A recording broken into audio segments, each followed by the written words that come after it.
Electric cars used to be thought of as a bit of a novelty, think milk float, dodge 'em. But now with vehicle emissions becoming a really hot topic, cars like the Nissan Leaf are becoming more popular.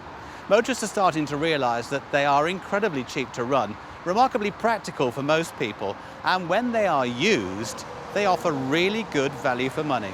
Auto Express has just named the Nissan Leaf as the best used electric car on the market, thanks to its proven reliability, value, and sheer choice of cars on offer. But buying one will be a new experience for most people. Forget about head gaskets, clutches and exhausts. The Nissan Leaf doesn't have any of them. What should you be looking for in a used Leaf? We've come to one of Nissan's biggest dealers, Westway in North London, to show you what to look out for. First, decide what model you want. The very first Leafs were built in Japan. They had a light-coloured interior, very easy to spot. I drove one for a couple of years and it was great. The oldest is more than 6 years old now, but the British-built cars like this one are far more numerous, so there's much more choice. If you can afford it, we'd suggest going for a Sunderland-built car like this.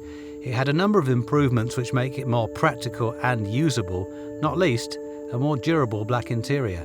Let's take a closer look. First, the wheels. This Tecna comes as standard with these diamond-cut 17-inch alloys. They look great, but any curbing damage will be expensive to repair. Look at the tyres too. Electric cars should have eco tyres to maximise the range. The wrong rubber will affect performance by up to 10%, so cheap ones are a false economy. This houses the charge ports. You can open it by using the key or a button on the dash. Check there's no corrosion in there. Some drivers have been known to drive along with the flap open in the rain. We'll show you how to charge later. Some Leafs come with a solar panel built into the rear spoiler. It trickle charges the 12-volt battery, so it's nice to have, but far from essential. Let's see what's in the boot. Depending on the model, you'll either have a cable that looks like this, which is essential to charge at public points in car parks, or a so-called granny charger, which uses a conventional 3-pin plug. If you're relying on this alone, it's going to take you about 10 hours to charge, but it's good for emergencies. If you have both cables, it's a real bonus and usually means you have the optional 7.7 kilowatt charger on board. Another way to check is to look at the display. If it shows 2 charge times, you have the upgrade, and if you can afford it, that's the one you want. The Leaf doesn't have a spare wheel. Instead, there's a can of tyre foam. Make sure it's in the car and hasn't been used. This Tecna comes with a Bose sound system, which does eat into the boot space slightly, but you've got to enjoy your music, right? Here in the driver's seat, you can see the controls. It's quite easy. All Leafs have keyless start, so just put your foot on the brake and press the button. The car is now running. This joystick then controls the gearbox.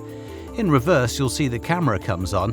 Tecnas have Nissan's clever around view monitor, which is absolutely brilliant for parking and protecting those alloys. Check all the cameras are working. 2 are mounted in the door mirrors and they're vulnerable to damage. Also, make sure the dealer has the SD card. Some remove them for safekeeping and then lose them. Without it, the car will work, but many of the nice functions won't. Replacements are hundreds of pounds and need to be programmed by the dealer. Don't buy a Leaf without one. This gauge here is the charge level indicator. The range of this car tells us it has the 24 kilowatt battery. If you're showing over 100 miles, you have the bigger 30 kilowatt, which was introduced in 2015. Leafs with a 24 kilowatt are good for around 80 real-world miles. If that's enough for you, then they're cheaper to buy. Next to the gauge, you can see there's 12 blocks. These indicate the battery condition.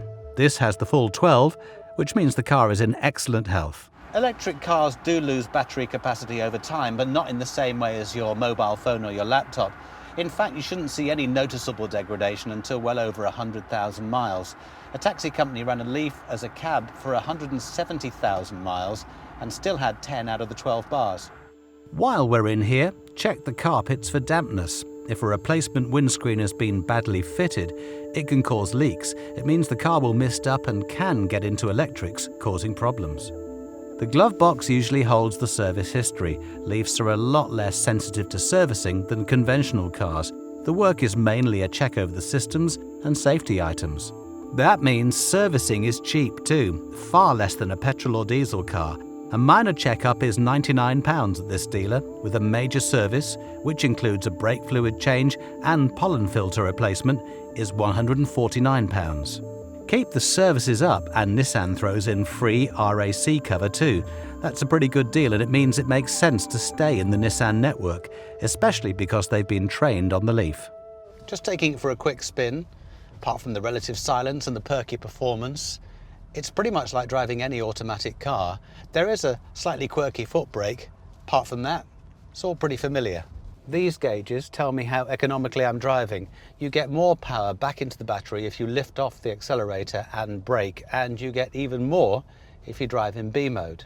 The other advantage of electrics is that Leafs are very economical on their brake pads. You can expect to get about 70,000 miles out of one set. Now we've been for a drive, let me show you how to charge. It's very simple. This is a fast charger. It'll take you from empty to full in about 4 hours. Just plug in the cable either end. The car will start to charge, the lights will illuminate on the dashboard. And this is a rapid charger. This will take you from 0 to about 80% in around 30 minutes. They're at motorway service stations, IKEA stores, and most big Nissan dealers have one too. All seems good with this Leaf. Most are kept in the dealer network and they'll have the best choice of cars. Nissan's Cared For used car program is one of the best in the business too. If you don't like the car after 30 days, they'll swap it for another. Thanks very much indeed. Appreciate it. So let's talk money. If you were to trade in a pre-2009 car against a Nissan Cared For used Leaf, it could be on your drive for as little as £100 a month, which is probably less than you're currently paying for petrol and road tax. Sounds like a good reason to me to become an EV convert.